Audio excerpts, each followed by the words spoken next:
the deep hours before dawn, when the mist clings to the stone walls of County Cork, a woman's voice cuts through the silence. It is not a song of comfort or joy. It is a keening so ancient, so filled with sorrow, that those who hear it know without question that death has come calling. But here is the question that has haunted Ireland for over 1,000 years. Is this the voice of the living or the dead? This is the story of the Banshee, not the Hollywood spectre or the carnival ghost, but the true omen of death that has walked alongside Irish families since before Christ was born. Tonight, we will trace her footsteps from the sacred groves of the Celts to the tenements of Boston, from the great houses of the Anglo-Irish to the cottages of emigrants who carried her memory across the Atlantic. We will meet the women who keened for the dead, the priests who tried to silence them, and the families who still whisper her name when darkness falls. This is a story of grief and prophecy, of ancient ritual and colonial suppression, of sound and silence, of the living and the dead. This is the story of Ireland's most famous harbinger of death. Hash Hash, the name and the mystery, the word itself tells a story. In Irish Gaelic, she is the Bean Sir, pronounced Banshee, which translates simply as woman of the fairy mound or fairy woman. The English corrupted this into Banshee, but in doing so, they lost something essential. She was never just a ghost or a spirit. She was a woman, supernatural, yes, but intimately connected to the world of the living through bonds of blood and obligation that stretched back generations. But here lies the first mystery. If you search the earliest Irish manuscripts, the annals of the Four Masters, the medieval texts that preserve Ireland's most ancient stories, you will find something unexpected. The Banshee, as we know her today, is largely absent from these early sources. Instead, you find scattered references to supernatural women who appear at moments of great significance. The war goddesses who appear on battlefields, the prophetic women who speak of kings' fates, the mysterious figures who keen at the deaths of heroes. What we call the Banshee appears to be not a single ancient figure, but a coalescence, a bringing together of many different supernatural women into one recognizable form. She is the synthesis of Ireland's oldest fears and deepest griefs, shaped by centuries of storytelling into the figure we recognize today. The earliest clear description of something resembling our modern Banshee comes from the 14th century, in stories about the great Irish families. But even then, she was not universal. She was particular, bound to specific bloodlines, a supernatural servant whose loyalty transcended death itself. She did not appear for everyone. She came only for the old families, the families whose roots reached back to the ancient kings and warriors of Ireland. This exclusivity was crucial to her nature. The Banshee was not death's messenger for all humanity. She was the herald of the noble dead, the supernatural guardian of bloodlines that could trace their ancestry back to the mists of Irish prehistory. To have a Banshee attached to your family was both a curse and a mark of ancient nobility. It meant your line was so old, so significant, that even the otherworld acknowledged your importance. But who were these families, and why were they chosen? The answer takes us back to the very heart of Irish identity, to the clans whose names still echo through Irish history today. Hash Hash, the families of the Cry. Walk through any Irish cemetery, read the names carved in stone, and you will find them. O'Brien, O'Connor, O'Grady, McCarthy, O'Neill. These are not just Irish surnames. They are the names of the Banshee families, the bloodlines the tradition says are still watched over by the woman of the fairy mound. Each of these families traces, its lineage back to the ancient Irish kingdoms. The O'Briens claim descent from Brian Boru, the High King who drove the Vikings from Ireland at the Battle of Clontarf. The O'Neills ruled Ulster for centuries. The McCarthys were kings of Desmond. These were not peasant families, but royal lines, and, according to tradition, each had their own Banshee, their own supernatural guardian who would announce the death of any member of the bloodline. No matter how far they had traveled from Irish soil, the rules governing these supernatural bonds were complex and specific. The Banshee appeared only for those of pure Irish blood, and only for families whose nobility was recognized by the otherworld itself. She would not cry for those who married into the family, only for those born to it. She would not mourn the deaths of children, only adults who would reach their full significance in the family line. And most importantly, she would appear wherever death found her charges. Whether in the hills of Kerry or the streets of New York, this last rule speaks to something profound about Irish identity and the nature of exile. The Banshee's cry could follow the Irish anywhere, a supernatural thread connecting emigrants to their homeland, a reminder that no matter how far they traveled, they remained bound to the ancient rhythms of their ancestral home. But the Banshee was not just about noble bloodlines and ancient kingship. She was about something even more fundamental to Irish culture, the proper mourning of the dead. The ancient art of keening to understand the Banshee. You must first understand the Coin, pronounced Emna Kinta, the keening women of Ireland. These were the living women whose role was to properly mourn the dead, to give voice to grief in a way that honored both the departed and the living left behind. Keening was not simply crying or wailing. It was a highly sophisticated art form, a fusion of music, poetry, and ritual that required years of training and deep knowledge of both the deceased and their family history. The keening woman would stand at the wake, often beside the open coffin, and improvise a lament that told the story of the dead person's life, their virtues, their connections to family and community, their place in the long chain of ancestors that stretched back through Irish history. The keen itself was built around traditional melodic structures, but within those structures, each performance was unique. The keening woman would weave together personal details about the deceased, traditional poetic formulas that connected their death to the broader patterns of Irish experience, and prophetic insights about what their death meant for the family left behind. Listen to this fragment of a traditional keen, recorded in County Cork in the early 20th century Ochen. Ochun, more store. She cries, "Alas, alas, my treasure.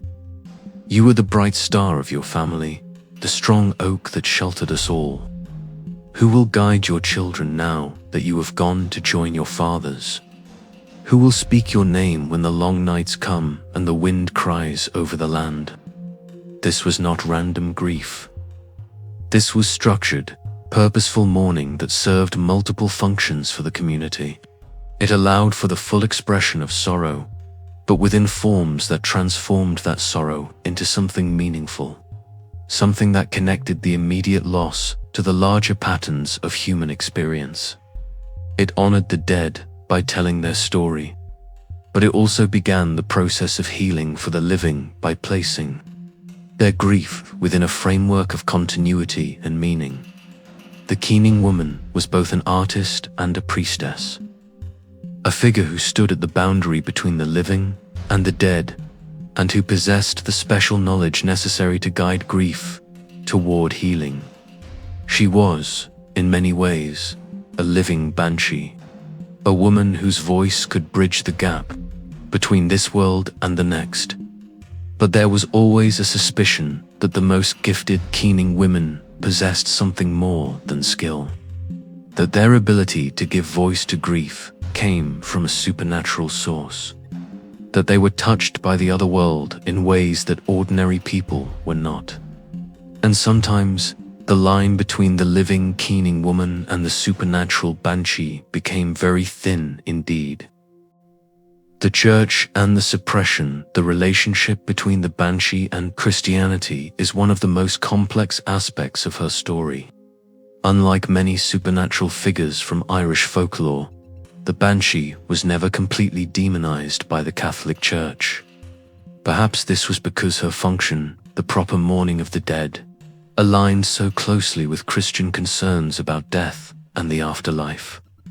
Or perhaps it was because she was so deeply embedded in Irish culture that even the most zealous priests understood. She could not be simply exorcised away. But the Church was deeply suspicious of the keening women, the living women whose practices seemed to echo the Banshee's supernatural mourning. From the 12th century onward, Church Synods repeatedly condemned the practice of keening, declaring it pagan, inappropriate, and potentially heretical.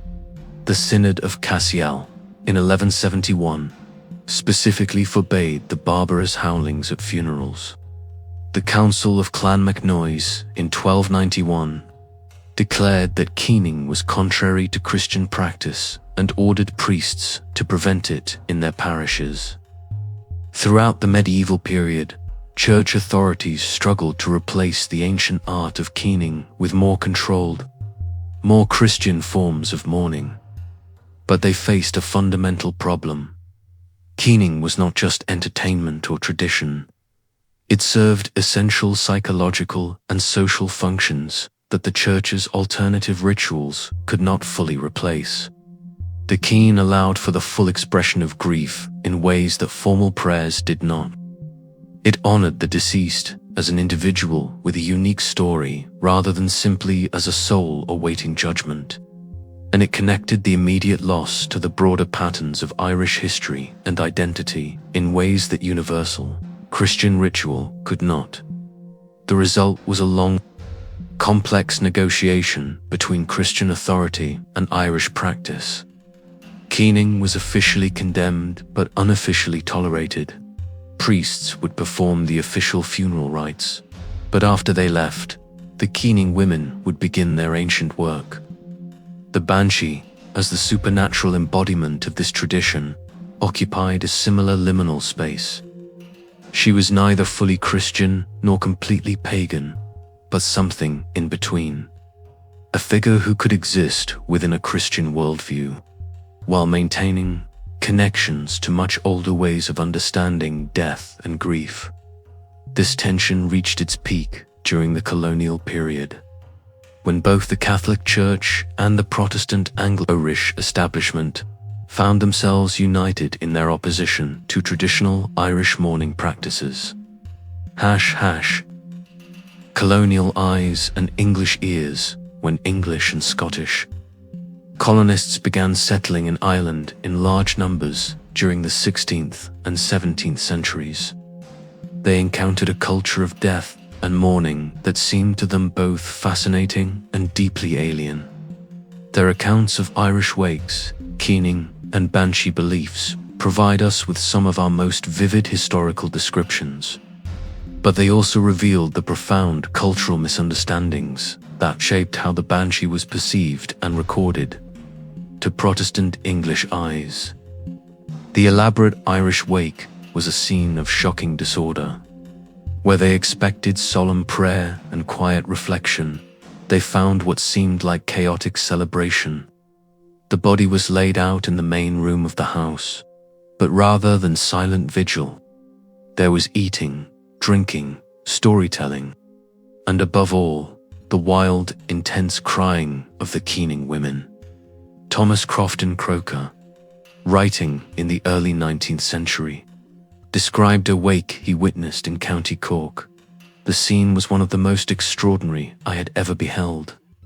The corpse lay in state in the best room, surrounded by lighted candles, while the mourners, principally women, sat around wailing in a manner that seemed to my English, ears more like the howling of wild beasts than human lamentation. But Croker, like many English observers, was missing something essential. What seemed like chaos to him was actually highly organized ritual behavior. The apparent disorder of the wake was carefully structured, with specific roles for different participants, traditional forms of speech and song, and elaborate protocols governing who could do what and when. The English fascination with Banshee stories reflects this same cultural disconnect. To the colonists, the Banshee was exotic folklore, a quaint superstition that revealed the primitive nature of Irish culture. They collected Banshee stories the way Victorian anthropologists collected myths from Africa or Asia, as evidence of a pre-rational worldview that civilization would eventually replace. But in doing so, they fundamentally misunderstood what the Banshee represented to Irish people. She was not just a ghost story or a primitive superstition. She was a complex cultural institution that served real psychological and social functions. A figure who embodied Irish attitudes toward death, family, identity, and the relationship between the living and the dead. This colonial misunderstanding had lasting consequences for how the Banshee was transmitted to the wider world. The stories that entered English literature and eventually global popular culture were filtered through colonial perspectives that emphasized the exotic and supernatural, while missing the deeper cultural significance. The Banshee became a mere spectre, a Halloween figure, rather than the complex cultural institution she had always been. The testimony of witnesses, but beyond the colonial accounts and the ecclesiastical condemnations, beyond the medieval manuscripts and the modern folklore collections. There are the testimonies of those who claim to have encountered her directly. These accounts, gathered from across 4 centuries of Irish history, reveal patterns that are both consistent and deeply unsettling. Consider the testimony of Bridget O'Brien, recorded in County Clare in 1847. She was walking home from her neighbor's house on a cold October night when she heard crying coming from the direction of the old cemetery. But this was not ordinary weeping. It was like the wind through the stones. She told the local priest who recorded her account, but underneath the wind, you could hear a woman's voice, keening like her heart was broken. I knew without anyone telling me that death was coming to our family. 3 days later, her father, who had shown no signs of illness, collapsed while working in the fields and died before the doctor could reach him. The O'Brien family had been known for generations as one of the Banshee families. Or consider the account of Captain James O'Neill, recorded in his journal in 1798 during the Irish Rebellion. O'Neill was camped with his troops near the ruins of an old monastery when he was awakened by the most pitiful crying I have ever heard. He sent soldiers to investigate, but they found no one in the ruins. The next morning, word came that O'Neill's brother had been killed in battle at Vinegar Hill, 40 miles away, at precisely the time when the keening had begun. These accounts share certain common elements that appear again and again across centuries of testimony. The Banshee's cry is heard at night, often near water or ancient sites. It is described as heartbreakingly sad, but also somehow inhuman, otherworldly. Most importantly, it is always followed within days by the death of someone connected to one of the old Irish families. But perhaps the most detailed account comes from Lady Wilde, Oscar Wilde's mother, who was herself a passionate collector of Irish folklore. In her 1887 book, Ancient Legends, Mystic Charms and Superstitions of Ireland, she recorded the testimony of a woman named Ellen Dalton, whose family had served the O'Grady clan for generations. Ellen claimed to have seen the Banshee 3 times in her life, always preceding the death of a member of the O'Grady family. Her description is remarkably consistent with other eyewitness accounts. She appeared as a woman of middle age, dressed in grey, with long silver hair that she combed while she wept. Her face was pale as moonlight, and her eyes held all the sorrow of the world. She did not speak, but her keening could be heard across the valley, and all who heard it knew that the angel of death was spreading his wings over the O'Grady house. Each time Ellen saw the Banshee, an O'Grady died within the week. The first was the old patriarch, found dead in his study with no apparent cause. The second was a young man who drowned in the river while crossing in perfect weather. The third was a woman who died in childbirth despite the attendance of the finest doctors in Cork. What are we to make of such testimonies? They come from across centuries, from people of different social classes and educational backgrounds, yet they share remarkable consistency in their details. The skeptical mind seeks rational explanations, coincidence, false memory, the tendency to remember hits and forget misses. But the patterns are persistent, and they align so closely with the traditional descriptions of the Banshee that they suggest either a remarkable collective delusion or something more difficult to explain. The sound of sorrow. To understand the Banshee, we must understand sound itself, and the particular acoustics of the Irish landscape that shaped how her cry was heard and interpreted. Ireland's geography, with its valleys and lakes, its stone walls and ancient ruins, creates unique conditions for the transmission and distortion of sound.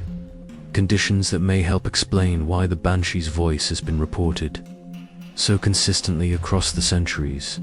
Sound travels differently through mist and rain, the constant companions of Irish weather. It can be magnified, distorted, and redirected in ways that can make the source difficult to locate and the nature of the sound hard to identify. A woman's voice carrying across a valley on a foggy night might seem to come from everywhere and nowhere, might take on an otherworldly quality that transforms human grief into supernatural presence. The traditional Irish landscape is also filled with natural sound generators: wind through stone walls, water moving over rocks, the creaking of old trees. These ambient sounds create a constant acoustic background that can blend with and enhance human sounds in unexpected ways. A woman keening for the dead, her voice mixing with the wind and the water, might indeed produce an effect that seems to transcend ordinary human mourning. But there is more to consider. The human ear, especially in states of heightened emotion or expectation, is remarkably prone to auditory pareidolia, the tendency to hear meaningful sounds in random noise.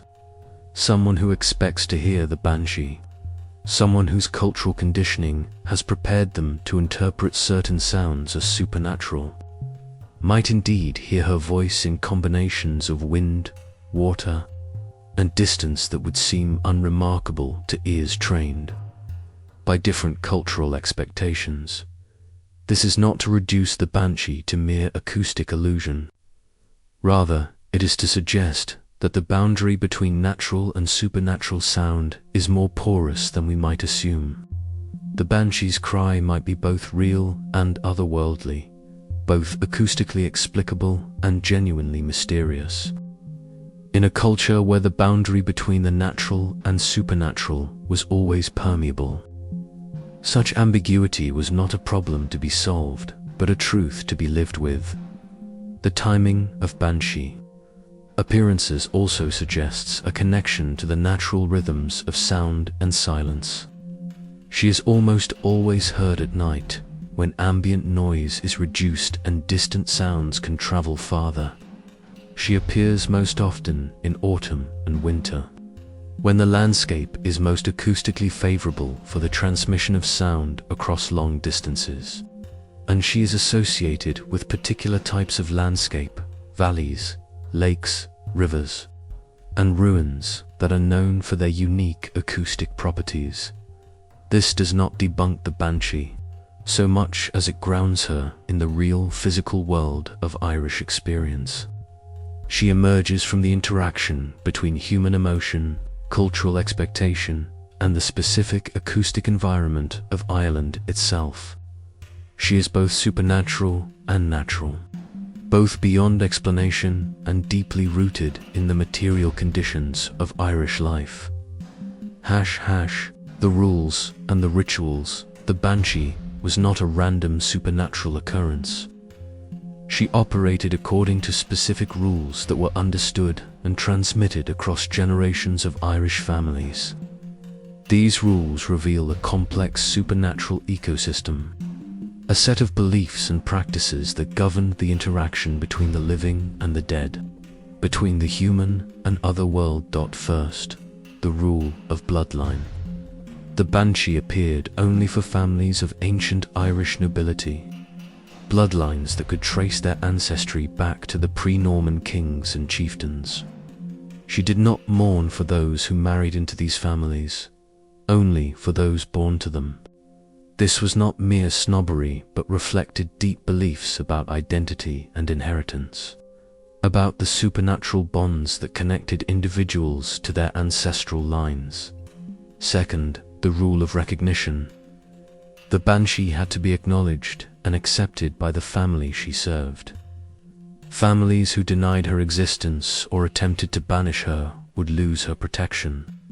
But families who honored her, who maintained the old traditions and showed proper respect for the ancient ways, would continue to receive her warnings across generations. Third, the rule of distance. The Banshee could appear anywhere her charges might be, but her crying was always heard from a distance. She did not appear directly to the dying person, but to family members, often those who were closest to the deceased in life. Her role was not to comfort the dying, but to prepare the living for loss. Fourth, the rule of timing. The Banshee appeared before death, not after. Her cry was a warning, a supernatural heads-up that allowed families to prepare for loss, to gather together, to settle affairs both practical and spiritual. In a time when death often came suddenly and without warning, this supernatural advance notice served crucial social functions. These rules were not abstract theology, but practical knowledge that shaped how families understood and prepared for death. They created a framework within which loss, even sudden loss, could be understood as part of a larger pattern, part of an ancient relationship between the family and the other world that provided both continuity and meaning. But the Banshee was not just about rules. She was also associated with specific rituals and practices that allowed families to honor their relationship with her and to prepare appropriately for the deaths she foretold. The objects of Omen, central to many Banshee traditions, was her association with specific objects that served as supernatural tools or symbols of her presence. The most famous of these was the comb, a silver or bone comb that she was said to use while keening for the dead. According to tradition, the Banshee would appear combing her long, silver hair while she wept for the family's loss. Sometimes she would leave the comb behind, and finding a Banshee's comb was both a powerful omen and a dangerous supernatural encounter. The comb could not be kept or used by human hands, but it could not be simply discarded either. It had to be returned to its supernatural owner through specific rituals that varied from family to family. The imagery of the comb speaks to deeper associations between hair, identity, and supernatural power that run throughout Irish folklore. Hair was believed to retain supernatural connections to its owner even after death, and the act of combing was associated with preparation, with the transition from disorder to order. from grief to acceptance. But the Banshee's comb was more than symbolic. Numerous accounts describe finding actual combs in locations where the Banshee had been heard. Combs that appeared to be made of silver or ivory, but that would vanish if touched by human hands. These objects existed in the liminal space between the physical and supernatural worlds. Real enough to be seen, but too otherworldly to be possessed. The Banshee was also associated with specific types of clothing, particularly the grey cloak or shawl that she wore while mourning. Like the comb, pieces of this clothing were sometimes found after Banshee appearances, but they too would vanish if disturbed, leaving only the memory of their supernatural origin. These objects served important functions in Banshee tradition. They provided physical evidence for supernatural encounters, tangible proof that the otherworld had intersected with human experience. But they also reinforced the Banshee's liminal nature, her existence in the space between the material and spiritual worlds. She could affect the physical world, could leave traces of her presence, but she could not be captured or controlled by ordinary human means. The great houses and the cottages.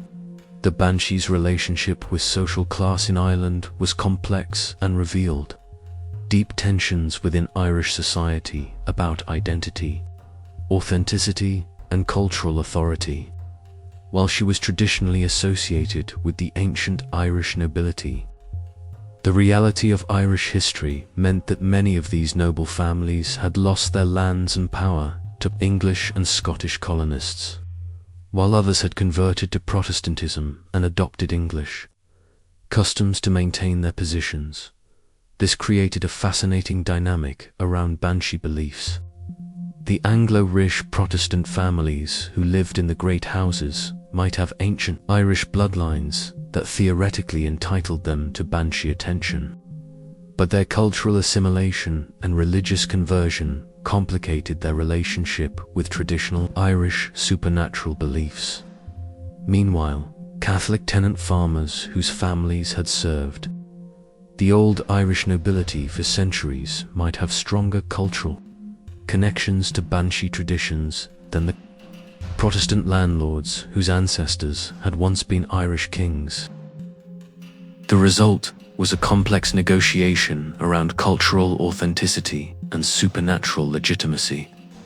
Some Anglo-Irish families proudly maintained their Banshee traditions as a mark of their ancient Irish roots, even as they identified politically and culturally with English interests.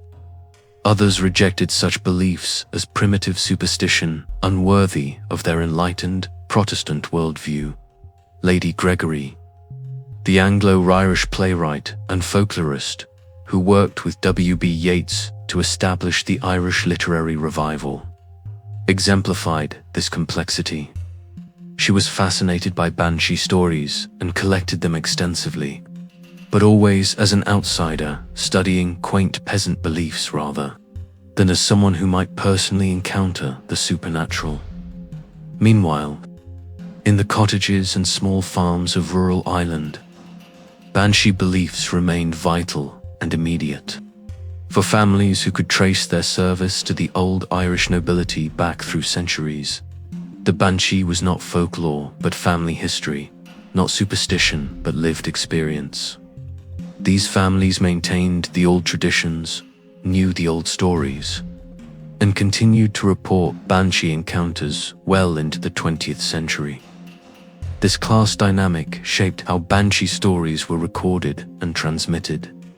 The literate classes who wrote down the stories often approached them as curious outsiders, fascinated by exotic peasant beliefs, but fundamentally skeptical about their reality.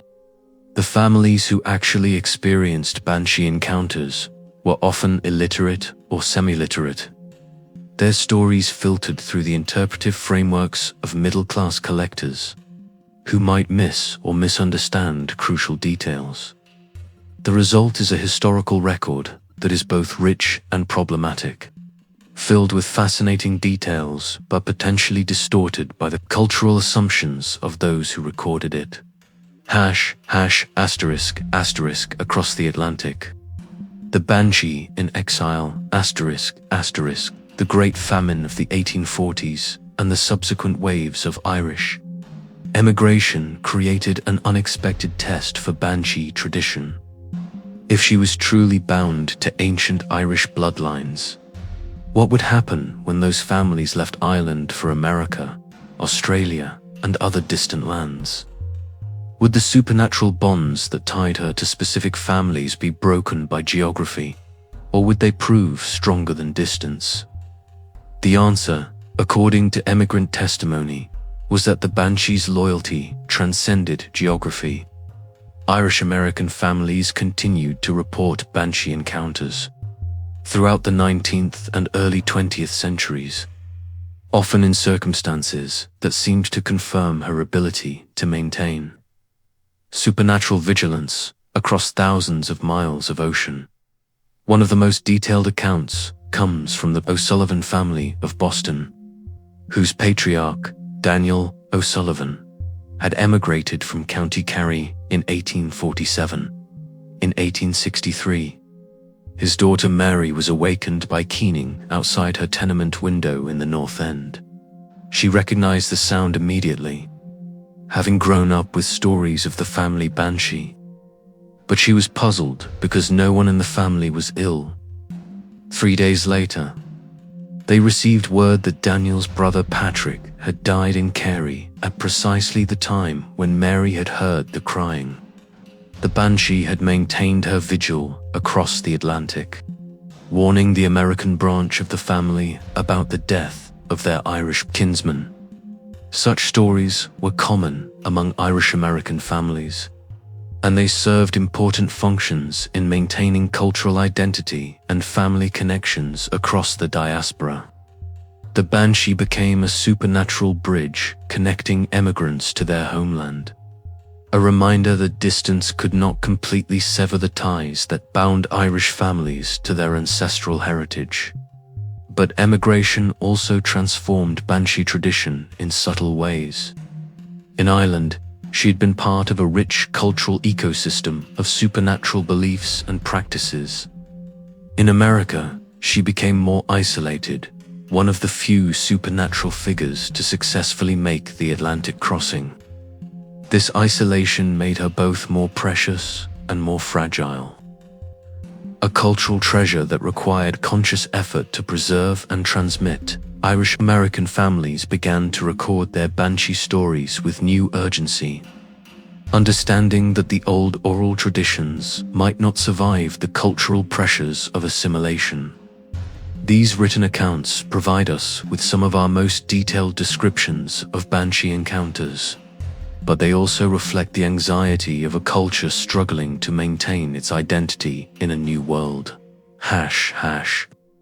The psychology of prophecy. Modern psychology offers interesting perspectives on Banshee experiences that neither debunk nor confirm their supernatural reality, but rather illuminates the psychological and social functions they serve.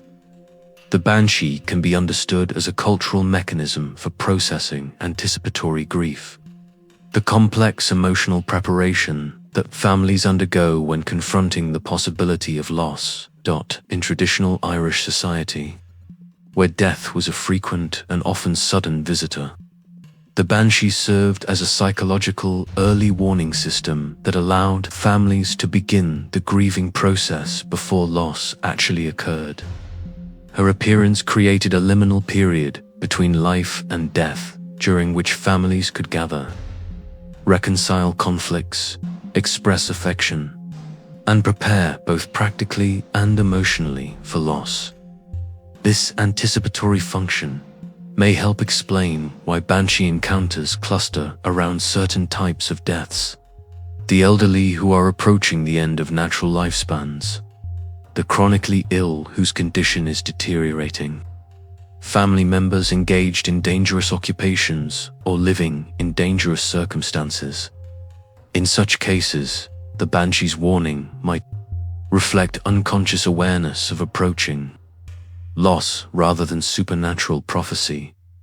But this psychological interpretation does not necessarily reduce the Banshee to mere wishful thinking or unconscious projection. Rather, it suggests that she serves real psychological and social functions that might be understood as a form of folk wisdom about death, grief, and family relationships. The Banshee's emphasis on bloodline and family connection speaks to deep human needs for continuity and meaning. In the face of mortality, her role as herald rather than harbinger creates space for human agency and preparation rather than passive acceptance of fate. And her association with ancient tradition connects individual loss to larger patterns of human experience, providing frameworks for understanding death that pure medical or scientific approaches might miss.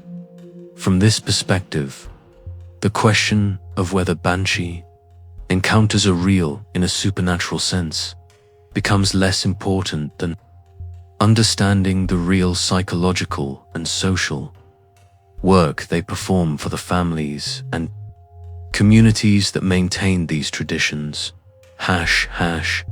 Sound, science, and the supernatural.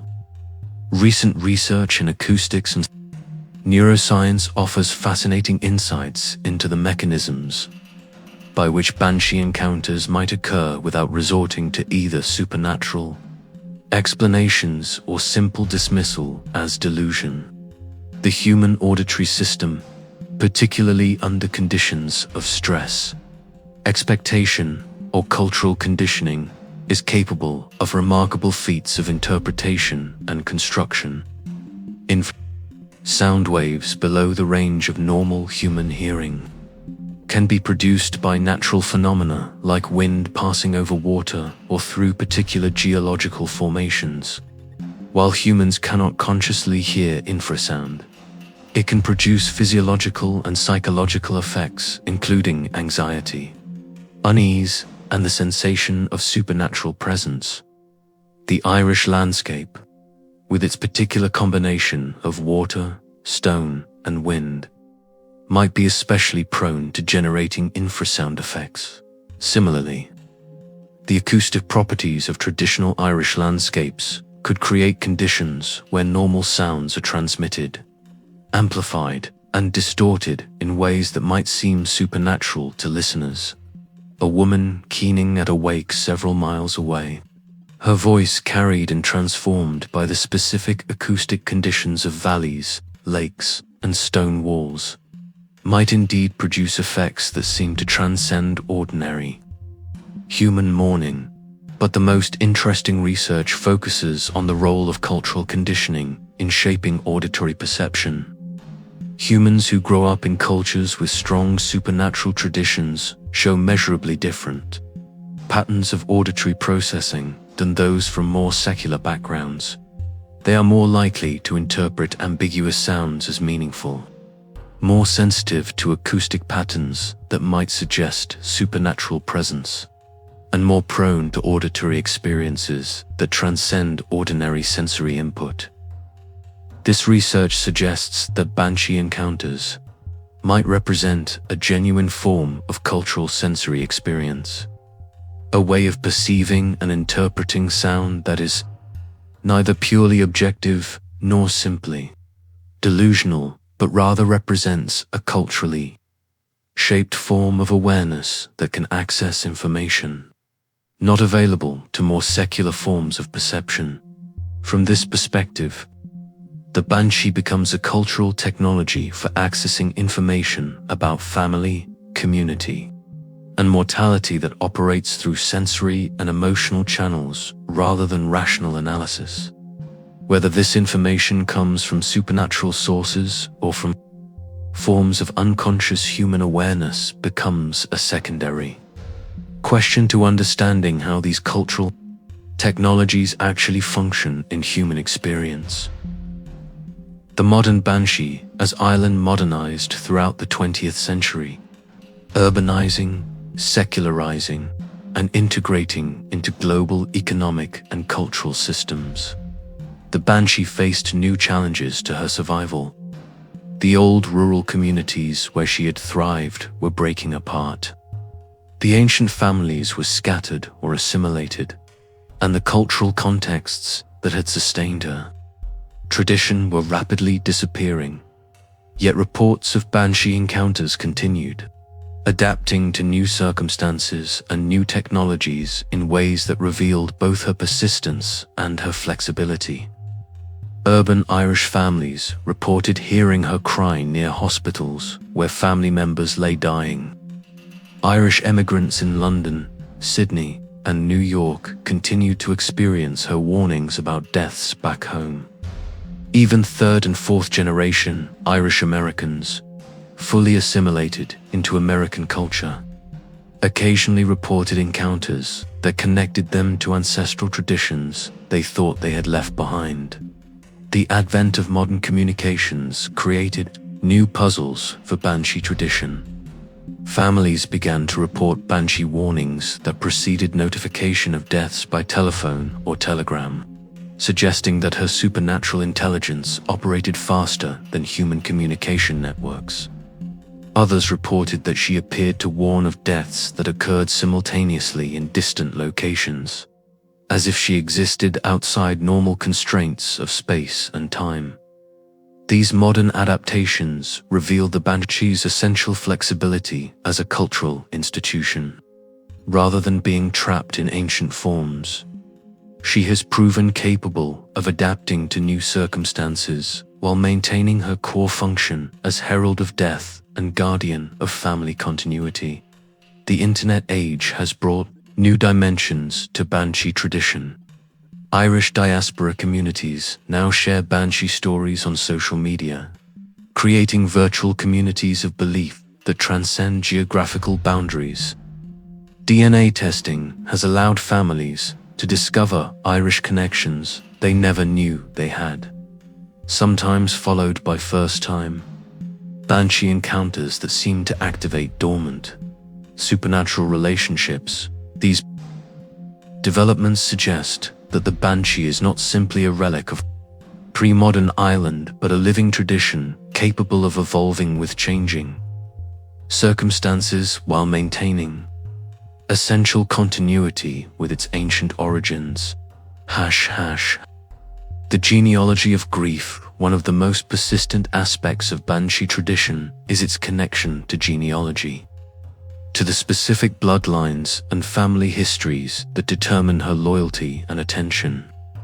This aspect of her nature speaks to deep human concerns about identity, inheritance, and the relationship between individual mortality and family continuity. In traditional Irish culture, genealogy was not simply academic interest, but vital practical knowledge that determined legal rights, social status, and supernatural relationships. The ability to trace one's lineage back to ancient Irish kings was not just a matter of pride, but could determine access to land, legal protection, and spiritual resources, including the guardianship of supernatural figures like the Banshee. This genealogical emphasis reveals the Banshee's role as guardian of cultural memory, keeper of family histories that might otherwise be lost or forgotten. Her appearance was not just about individual death, but about the continuation or ending of family lines, the preservation or loss of cultural knowledge that had been transmitted across generations. Modern genetics offers interesting perspectives on these traditional beliefs. DNA research has confirmed that many Irish families do indeed have genetic connections stretching back over 1,000 years, validating at least the biological basis for claims of ancient lineage. Some researchers have speculated about whether genetic predispositions toward certain types of sensory sensitivity might run in families, creating biological foundations for supernatural experiences. But the genealogical aspect of Banshee tradition also reveals its role as a form of cultural resistance against colonial and modern pressures toward assimilation and cultural forgetting. By maintaining supernatural connections to ancient Irish bloodlines, Banshee tradition asserted the continuing relevance of Irish identity and history.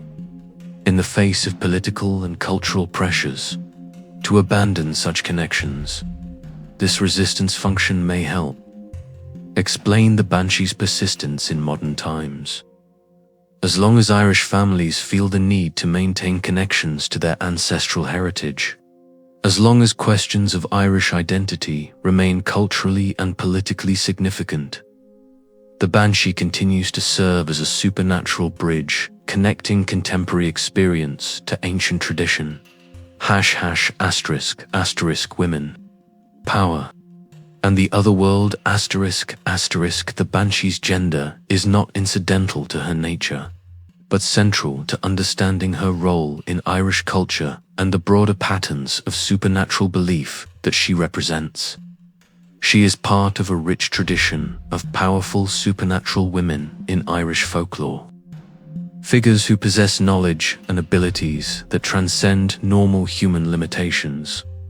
These supernatural women, from the war goddesses of ancient mythology to the wise women and bean Fisa of more recent tradition, represent forms of female power that exist outside normal patriarchal structures.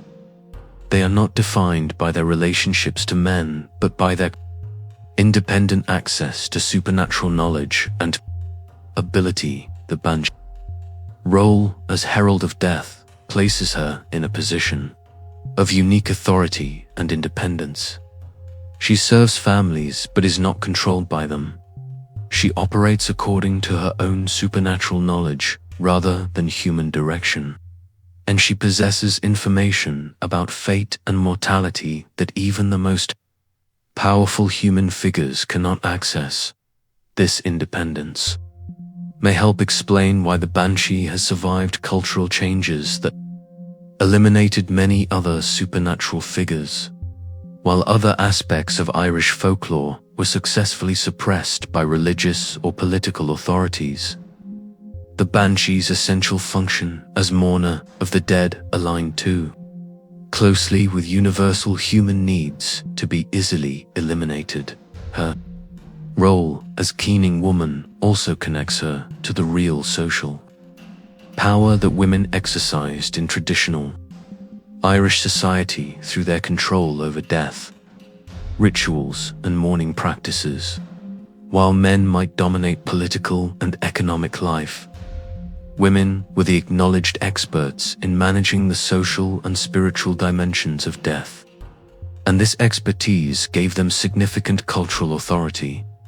The Banshee can be understood as the supernatural embodiment of this female expertise, the otherworldly representation of women's special knowledge about death, grief, and the maintenance of family and community continuity in the face of loss. The science of sorrow. Recent research in thanatology, the scientific study of death and dying, offers new perspectives on the psychological and social functions that Banshee tradition serves in helping communities process loss and maintain continuity across generations. Studies of anticipatory grief show that families who have advance warning of approaching death cope better with actual loss than those who experience sudden, unexpected bereavement.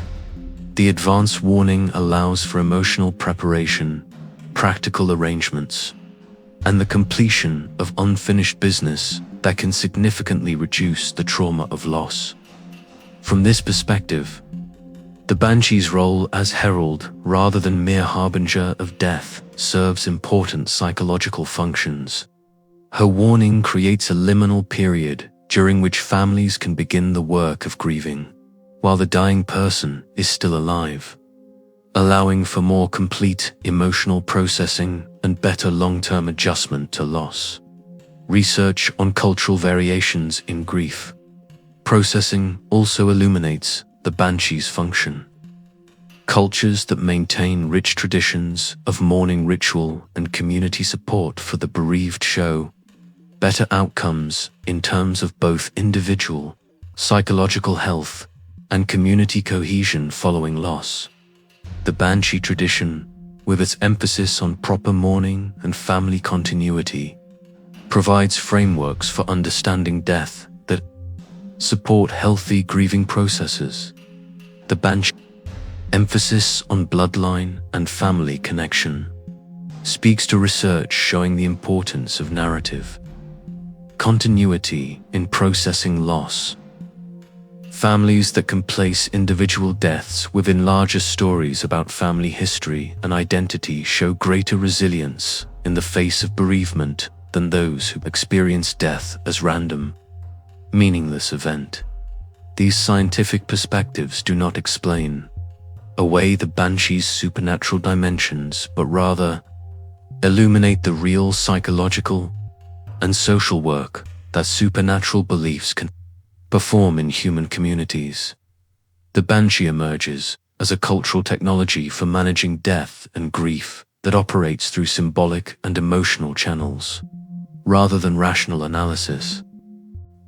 The digital Banshee, the internet age, has created new contexts for Banshee tradition, while also preserving older forms of belief and practice that might otherwise be lost. Irish diaspora communities now share Banshee stories on social media platforms, creating virtual communities of belief that transcend geographical boundaries and connect people who might never meet in person. These digital communities serve important functions in preserving and transmitting cultural knowledge.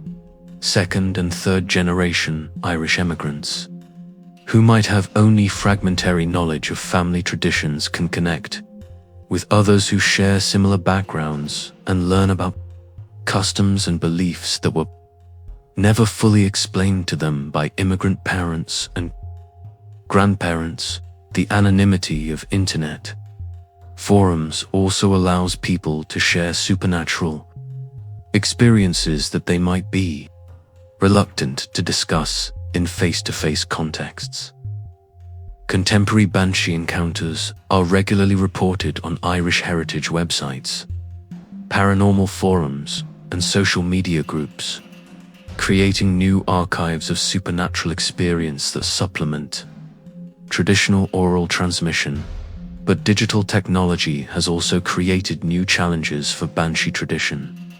The global nature of internet culture means that Irish supernatural beliefs compete for attention with supernatural traditions from around the world. The Banshee must now compete with ghosts, spirits, and supernatural entities from dozens of different cultural traditions, potentially diluting her specific cultural significance. The speed and volume of digital information also creates challenges for the careful cultural transmission that sustained Banshee tradition for centuries. Online Banshee stories may be shared without the cultural context and interpretive frameworks that gave them meaning in traditional Irish communities, leading to misunderstanding or trivialization of their significance. Despite these challenges, digital technology has also created new opportunities for cultural preservation and innovation. Irish musicians, artists, and writers are using internet platforms to create new works inspired by Banshee tradition, ensuring that she continues to evolve and adapt rather than becoming a mere museum piece. The Banshee's kin. To fully understand the Banshee's place in world culture, we must recognize that she is part of a global family of supernatural figures who serve similar functions in different cultural contexts. The fear of death and the need to process grief are universal human experiences, and cultures around the world have developed supernatural traditions that help communities manage these challenges. In Slavic folklore, the Vela or Rusalka serves as a supernatural woman associated with death and the spirits of the deceased. Like the Banshee, she is connected to specific places and families and appears to warn of approaching death or to mourn for those who have died. In Germanic tradition, the Weiße Frau or White Lady appears in various forms as a supernatural woman who warns noble families of approaching death. Her appearance and function are remarkably similar to the Banshees, suggesting either cultural transmission between Celtic and Germanic traditions or independent development of similar supernatural concepts. In Mexican and Latin American culture, La Llorona serves as a weeping woman whose cry warns of death or disaster, while her specific mythology differs from the Banshee. Her function as supernatural herald and her association with women's grief and family tragedy reveals similar underlying concerns. These cross-cultural parallels suggest that the Banshee represents a fundamental human archetype, a supernatural figure who embodies universal needs to process death, maintain family continuity, and find meaning in the face of mortality.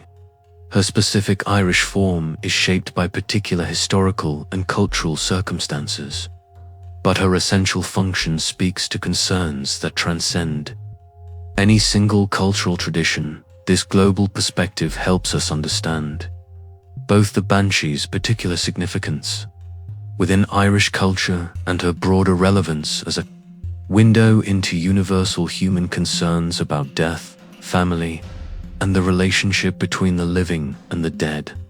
The keening of the heart as we approach the end of our journey through the Banshee's long history. We must ask what she represents in the deepest sense, what universal human truths she embodies that have allowed her to survive and adapt across more than 1,000 years of cultural change. At her core, the Banshee is about the relationship between love and loss, about the bonds that connect us to family and community that are so strong they transcend even death itself. She represents the refusal to let go quietly, the insistence that loss deserves recognition, that grief deserves expression, that the dead deserve to be mourned with the full intensity of human emotion. Her cry is not just a warning of approaching death, but a declaration that death matters, that individual lives have significance beyond their immediate practical functions, that the ending of a human life deserves acknowledgement and sorrow commensurate with its meaning. In a world that often treats death as medical failure or statistical inevitability, the Banshee insists on its emotional and spiritual significance. Her keening transforms individual loss into shared grief, private sorrow into communal recognition, personal mortality into collective meaning. Her connection to specific bloodlines and family histories speaks to deep human needs for continuity and belonging that transcend individual lifespans. She represents the insistence that we are not isolated individuals, but part of larger patterns of human connection that stretch backward through history and forward into future generations. Her role as supernatural guardian reveals the human longing for protection and care that extends beyond the limitations of human knowledge and ability. In a universe that often seems indifferent to human suffering, she represents the hope that somewhere, somehow, someone is watching over us with supernatural knowledge and concern. These are not primitive superstitions, but profound human truths that find expression through supernatural narrative because rational discourse cannot fully contain them. The Banshee endures because she gives voice to aspects of human experience that resist purely rational or scientific understanding. The cry continues tonight. Somewhere in Ireland or Boston or Sydney, someone with ancient Irish blood in their veins may hear a woman's voice crying in the darkness. They may dismiss it as wind or imagination, or they may recognize it for what Irish tradition says it is, the voice of the bean sir, the woman of the fairy mound, keeping her eternal vigil over the families she has served for more than 1,000 years. Whether that voice comes from the otherworld or from the deepest wells of human emotion and cultural memory, may matter less than the recognition that it continues to be heard, that it continues to serve its ancient function of preparing hearts for loss and connecting individual grief to the larger patterns of human experience. The Banshee story is not just about Irish folklore or supernatural belief. It is about the fundamental human refusal to accept death as merely biological event, the insistence that mortality deserves ritual recognition, emotional expression, and spiritual significance commensurate with its role in human experience. In her cry, we hear not just the sorrow of individual loss, but the larger lament of humanity itself, grieving for all that is lost, all that passes away, all that cannot be held or preserved against the relentless passage of time. Yet in that grief, we also hear affirmation, the declaration that what is loved is worth mourning, that what is lost deserves remembrance, that the bonds of family and community are stronger than death itself. The Banshee endures because she gives voice to truths about love and loss that remain constant across centuries of cultural change.